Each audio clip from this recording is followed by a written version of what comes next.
Comment on commence? Bonjour à tous. Salut. Alors, comme on vous l'a demandé sur Instagram, eh bien, on va lire vos quelques questions. Ouais. Pour répondre comme ça. On n'avait pas trop le temps avec Cyril de faire des vidéos ces derniers temps. Ouais, désolé, le travail, tout ça. Et donc là, on avait l'équivalent de 10 minutes.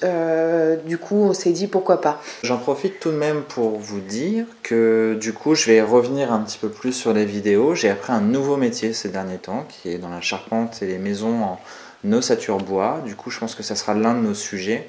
J'ai rencontré pas mal d'ingénieurs qui fabriquent des maisons écologiques et tout ça. Et du coup, voilà, un sujet se développe. Il y aura cette vidéo, mais on essaiera d'en faire d'autres ensemble quand même. Bien sûr. Je les prends dans l'ordre. Il y a 27 000 questions, tout va bien se passer. On a 10 minutes. Top. Alors, première question d'Héloïse. Allez-vous faire une vidéo recette, alimentation saine et bonne pour l'environnement? Oui, donc on a déjà tourné des vidéos brièvement dans notre ancien chez nous, que je suis en train de faire, mais c'est plus comment on s'organise. C'était plus pour parler du batch cooking et compagnie, mais je pense qu'avec Cyril, on continuera à faire des vidéos de recettes. Oui, complètement. Enfin, on n'avait pas de cuisine encore il y a peu, alors du coup, c'était un peu plus compliqué de vous faire des recettes. Ouais. Mais on commence à de nouveau être équipé, donc on va bien sûr reprendre tout ça et avec grand plaisir, surtout avec le printemps qui arrive. Ouais. Il y a quand même de belles choses qui sont en train de revenir sur les étables, et du coup, c'est cool. Parce que l'hiver, les soupes, c'est cool, mais voilà. Comment se passe l'installation? Ça va. Comme tout déménagement, hein, c'est le 8e cette année. Alors... Non, ça va mieux parce qu'on commence à reprendre nos marques, à prendre nos marques. Cyril, malheureusement, a été en arrêt quelques jours par rapport au travail parce qu'il s'est blessé. Mais ce qui nous a permis d'avoir plus de temps tous les trois à la maison et de s'approprier les lieux.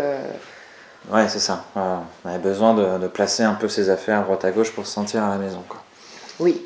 Donc, non, mais ça va en tout cas. Merci. Est-ce que vous allez refaire des vidéos ensemble sur l'écologie comme au début de la chaîne? Oui. Après, encore une fois, c'est vrai que quand on a commencé la chaîne, c'était au temps où on était à Castres et Cyril ne travaillait pas à l'époque, plus tout du moins. Donc on avait un peu plus de temps pour faire des vidéos ensemble. C'est pour ça que vous l'avez moins vu. Là, il retravaille. Mais le but, c'est de refaire des vidéos et d'écologie, bien sûr. Mais tu seras pas là tout le temps parce que moi, je fais mes vidéos en semaine et que lui, il travaille. Et le week-end, on se consacre à notre vie de famille à tous les trois. Donc voilà. Mais oui, en effet, comme je le disais, on va essayer d'en refaire et de parler de plusieurs sujets. Oui, il y a plein de choses que j'ai pu aborder ces derniers temps et qu'on a pu aborder ensemble aussi. Donc voilà, avec des interviews, avec tout même ça. où on en est, parce qu'on a eu pas mal d'avancées de certaines de nos habitudes aussi, parce que petit on a mis petit, beaucoup de choses en place aussi de notre côté, dans notre quotidien. Donc, petit à petit, on rajoute des nouveaux petits défis, donc on en reparlera aussi. Donc oui. Coucou, pas de questions, juste un énorme merci pour vos conseils, de rien. Comment vous êtes-vous rencontrés, si c'est pas trop indiscret? Je crois qu'on en avait parlé. On en a parlé déjà, ouais. Alors, c'était pour les 100 000 abonnés de ma chaîne ASMR. Donc, peut-être tout le monde n'a pas vu la vidéo. Mais on s'est rencontrés il y a 10 ans par le biais de mon meilleur ami. Voilà, tout simplement. Pensez-vous avoir d'autres enfants? Elle est revenue souvent, cette question. C'est une question qui revient souvent, même dans notre entourage. Les gens nous posent souvent la question. Et du coup, on n'est pas forcément tout à fait d'accord sur le principe. C'est-à-dire que moi, non. Non, mais c'est-à-dire que en fait, on est d'accord sur le fait que là, pour l'instant, on vient de se poser. On ne sait pas combien de temps on va rester là. Si on va vraiment se perdre dans la région, si tout ça. Et en termes de stabilité, stabilité d'un point de vue financier et aussi géographique, tout ça, on n'est pas encore sûr. Et on n'a pas forcément envie de remettre tout ce que ça prend comme énergie d'avoir un enfant à l'heure actuelle en plus. Bah moi j'ai juste envie de dire on sait pas quoi. Enfin oui voilà. La vie fera que on verra. C'est pas un non, c'est pas un oui, c'est. Ouais c'est ça. Moi pour l'instant je trouve qu'un enfant c'est bien. Oui voilà, ça demande beaucoup d'énergie. Après on en parlait. Et aussi parce que je viens d'une famille où j'ai plusieurs frères et j'ai souvent envié les enfants uniques qui avaient plus de choses, plus d'attention, plus de tout ça, et du coup, voilà, je vois pas mal aussi dans l'idée. Oui. Alors que moi, je le vois pas pareil. C'est vrai que j'aimerais que la petite ait des frères et sœurs, mais c'est pas parce qu'on a des frères et sœurs que on est forcément proche d'eux, donc ça veut rien dire non plus. Donc ouais, pour l'instant, en tout cas, on est bien à 3. Ça demande encore une fois pas mal d'énergie. Et je pense que les personnes qui ont plusieurs enfants, bah, ça dépend. Enfin, on le dit très souvent, ça dépend du premier enfant que tu as eu. Ouais, si c'est quelqu'un de très calme, très. Bon, où tout se passe bien, même si pour nous tout va bien, mais ouais, c'est quand même. Prenant, faut dire ce qui est, donc... elle prend déjà toutes les décisions. Hein, oui, voilà, c'est elle qui décide tout. Oui. Prochaine question. Des nouveaux tatous en prévision? Ah oui, toujours.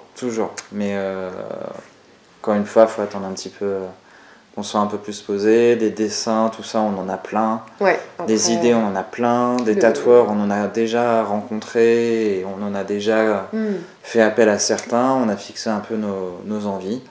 Maintenant, je pense que ça sera pas pour maintenant et ça sera pas pour cet été, parce que se tatouer l'été, c'est pas hyper intéressant. Ouais. Donc ça sera certainement pour automne prochain. Oui, enfin, il y en a toujours en prévision, ça c'est clair.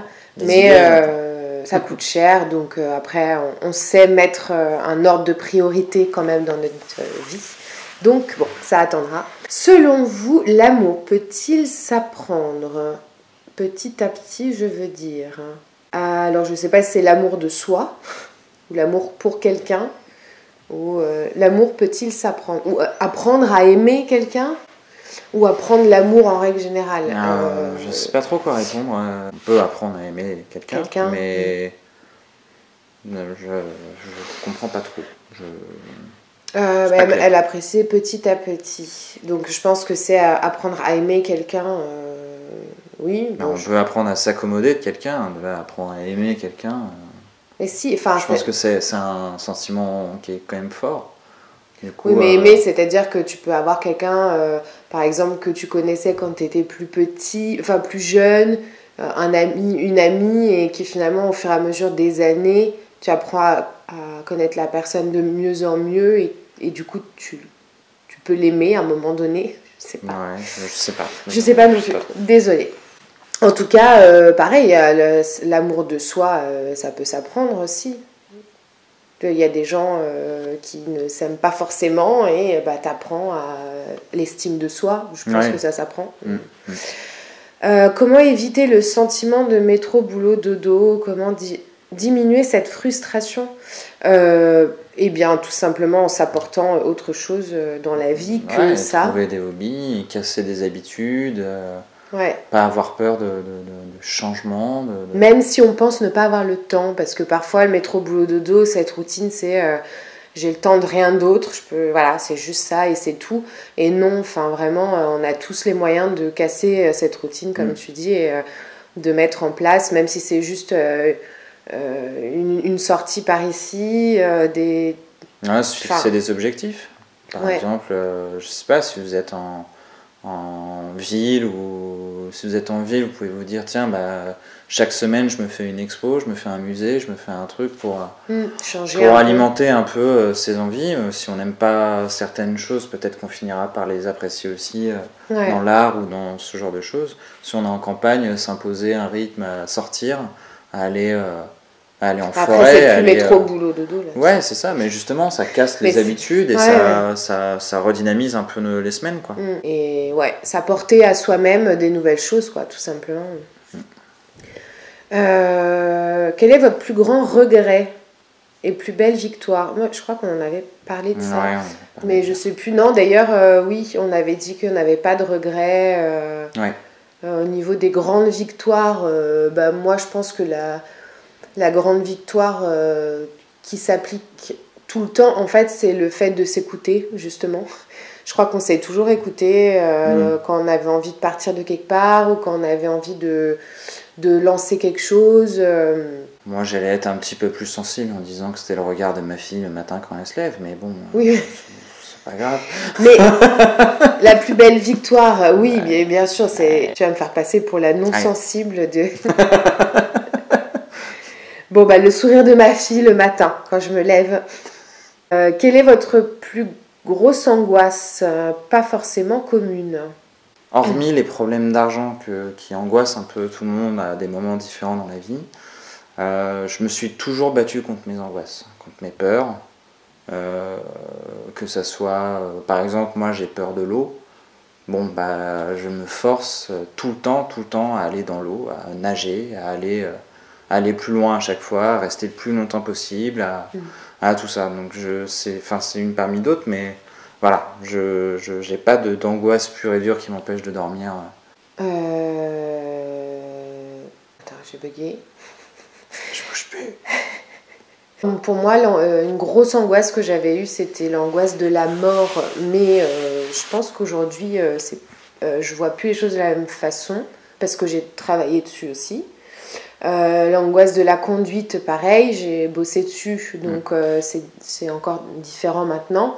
Donc c'est vrai qu'aujourd'hui, j'ai pas l'impression non plus d'avoir une grosse angoisse. Tant mieux, c'est une bonne nouvelle quand même. Justement, est-ce que l'argent est une source d'angoisse chez vous? C'est pas la même personne qui a demandé. Oui, l'argent, je crois que c'est depuis toujours, je sais pas. Pourtant, même quand on était à Paris, qu'on gagnait bien notre vie, même si on a toujours été épicurien et qu'on a toujours été des bons vivants, à sortir, à aller au resto, à boire des verres avec les copains. C'est pas qu'on a dépensé, on a vécu au-dessus de nos moyens, mais disons que quand on a de l'argent, on a tendance à en profiter. Et voilà, on n'est pas trop écureuil sur le truc. Ouais. Maintenant, oui, on a déménagé souvent, on a eu des changements de carrière, on a eu des changements de profession, des changements de lieu, des changements... Du coup, il y a des moments où oui, c'est plus dur que d'autres, et en effet, ça peut nous angoisser, mais... Et c'est plus pour quand il y a une grosse dépense à faire. Par exemple, quand ma voiture a lâché, là, il n'y a pas longtemps, c'était pas prévu. Et effectivement, comme on n'est pas des petits écureuils, on ne met pas vraiment d'argent de côté. On met que de l'argent de côté quand on sait qu'on va avoir une dépense et que du coup, on va avoir besoin de cet argent-là. Mais parfois, quand il y a un truc qui nous tombe disons que sur les imprévus, c'est pas évident, quoi. C'est les moments d'angoisse. Après, si on n'a pas d'imprévu, on ne met pas forcément de côté, mais on a toujours vécu comme ça, effectivement, et on est content de pouvoir profiter un peu tous les jours, quoi. Même si on tend de plus en plus vers la simplicité, parce que aujourd'hui, on sort plus vraiment... plus du tout comme avant, mais on n'a plus les mêmes dépenses, etc. Donc non, on n'est pas angoissé pour l'argent, mais quand il y a des imprévus, voilà, quoi. Comment faites-vous pour composer avec vos projets besoins respectifs s'ils sont différents? Encore une fois, je pense qu'on s'écoute et on s'écoute et on a aussi chacun nos moments. Ça a toujours été important dans notre couple. Ouais. Et c'est quelque chose qu'on a réussi à faire depuis le début. Ça va faire 10 ans en effet. Et je me souviens même la première année où on était ensemble. Ça m'arrivait de prendre ma moto et de partir pendant 3 jours, faire le tour de la Bretagne comme ça, parce que j'avais envie d'être seul ou de faire un tour ou tout ça. J'ai toujours été un peu comme ça, du coup, elle respecte mon intimité et ses besoins-là chez moi, et à l'inverse, je fais la même chose pour Sandra, qui peut très bien, si elle a envie, prendre un train pour Paris pour un week-end et pour aller souffler, pour aller voir des potes, pour voir la famille ou je sais pas. Oui, il y a bébé au milieu, donc forcément... nos besoins, si on en a à un moment donné, faut qu'on s'organise, mais après c'est des besoins qu'on a ensemble aussi, justement, faut pas l'oublier. En tant que parents, on essaye aussi nous essayer d'avoir un temps pour nous deux. Après, effectivement, si c'est des besoins différents, on s'écoute et on se laisse de la place et on se laisse du temps pour l'autre, en fait, pour pas qu'il y ait de frustration en règle générale dans la vie, quoi. Comment gérez-vous les échecs? Je tente une reconversion, c'est si difficile. Déjà, moi, j'utilise pas justement ce terme d'échec. C'est clair. Parce que c'est quoi l'échec en fait? C'est tellement propre à chacun. Enfin, je veux dire. Mais on a une vision où on se dit que c'est un échec à partir du moment où on abandonne. Il faut savoir se relever, même s'il y a des coups difficiles. C'est une façon aussi d'apprendre et d'aller justement d'apprendre de ses erreurs et d'aller plus loin encore la prochaine fois, la fois d'après. Ben c'est ça. Il y avait, c'est quoi la citation qui ressort souvent là de Mandela qui disait il n'y a pas d'échec où je ne perds jamais, soit je gagne, soit j'apprends. Oui, c'est ça. Ouais. Et moi je le vois vraiment comme ça. Enfin, pour moi il n'y a pas d'échec. C'est même quand on a arrêté de travailler avec notre food truck, quand je sais pas. Enfin bon, il y a plein d'exemples, hein, mais c'est pas des échecs. Pour moi, c'est vraiment, pour moi, c'est une évolution en fait normale d'une situation. Enfin voilà, tu t'entreprends quelque chose et t'apprends de ce qui se passe. Et oui, les reconversions professionnelles sont pas simples du tout, mais c'est pas parce que c'est difficile que déjà ça va être infaisable ou quoi que ce soit. Et surtout, faut pas penser à l'échec avant même de commencer, parce que sinon, c'est pas du tout motivant. Donc juste, faut oublier ce mot-là du vocabulaire. Voilà, c'est beaucoup mieux. Avez-vous des conseils pour être plus motivé au quotidien? Pour être plus motivé, oui, enfin moi après il y a beaucoup d'outils hein, pour ça. Mangez bien, dormez bien. Bah non, mais le sommeil c'est très important. C'est hyper important. Nous on est passé à côté là pendant quelques temps. 2 ans. Ouais, non. Le sommeil est très important, une alimentation saine, de l'activité physique. Plus on dépense d'énergie, plus on en a. Et c'est vrai, ça se vérifie tous les jours. Après, je vais pas prôner les grands sportifs, etc. Loin de là l'idée, hein, mais c'est vrai et ça joue énormément. Ouais. Bah moi, je vais pas dire parce que je fais plus de sport là depuis quelques temps, mais j'aimerais bien m'y remettre. Mais comment je me motive? Toi, c'est la musique aussi, ça joue beaucoup. Ça te motive beaucoup la musique. Et moi aussi. Je ne sais pas vivre sans musique. Et c'est ultra motivant, je trouve. Et c'est motivant aussi de s'apporter de la motivation, mais je sais pas comment dire, genre le matin, plus en termes de visualisation ou juste de se voir et de se sentir bien, quoi, et d'y croire tout simplement. Ouais, de se motiver volontairement, je sais pas comment dire, de s'obliger à sourire le matin et d'essayer de ressentir ce truc. Ouais, et puis si on sent que la journée va être trop dure, trop de choses à faire, c'est les pensées, quoi. Faut fractionner, faut se dire bon bah voilà, la journée elle commence par ci, faut se fixer des objectifs et essayer d'en faire. Il ne faut pas s'effondrer si on n'a pas réussi à tout faire dans une journée. D'être bienveillant avec soi-même, encore une fois. Exactement. Bon, du coup, on va en faire juste une dernière parce qu'on doit aller chercher la petite et que ça passe vite. Comment gérez-vous l'épidémie du coronavirus? Des conseils avec des huiles essentielles?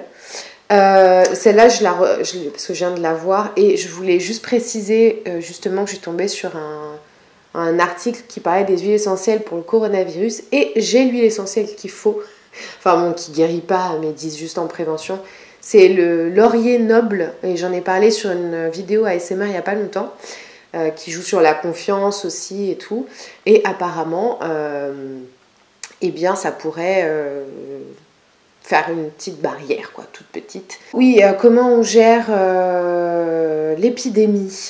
Alors déjà, pour nous qui n'avons pas la télé et qui filtrons les médias, tout ça, on n'est pas incombé de beaucoup d'informations par rapport à tout ça et on essaye de pas trop se monter le chou. On voit bien qu'il y a une épidémie mondiale et que ça commence à se ressentir vraiment dans les habitudes de chacun. Maintenant, nous on ne peut pas donner de conseils. Je fais pas spécialement attention, j'écoute, mais... non, mais après c'est comme d'hab, on sait qu'on doit se laver régulièrement les mains, que Je sais que... Enfin, c'est des précautions qu'on prend pour n'importe quel type de virus, que ça soit la grippe, etc. On a quand même un enfant. En règle générale, on fait attention. Donc là, on continue à faire un peu attention. Maintenant, on n'est plus du tout dans une grande ville, donc c'est complètement différent. Je pense en tout cas, on ne ressent pas ce truc d'épidémie où les gens ont des masques. Ici, en tout cas, on ne le ressent pas comme ça. Donc voilà, je pense qu'on continue à faire attention. Et puis, on se renseigne un peu par rapport à ce qui se passe quand même. Mais voilà, pas de conseils. Pour les autres questions, du coup, on verra si on arrivera à y répondre ou pas. On refera une session de réponse. Oui, il en restait plus beaucoup, mais là, on doit vraiment y aller. Eh bien, merci pour vos questions. Et puis merci. Et puis à très vite, du coup. À bientôt. Salut.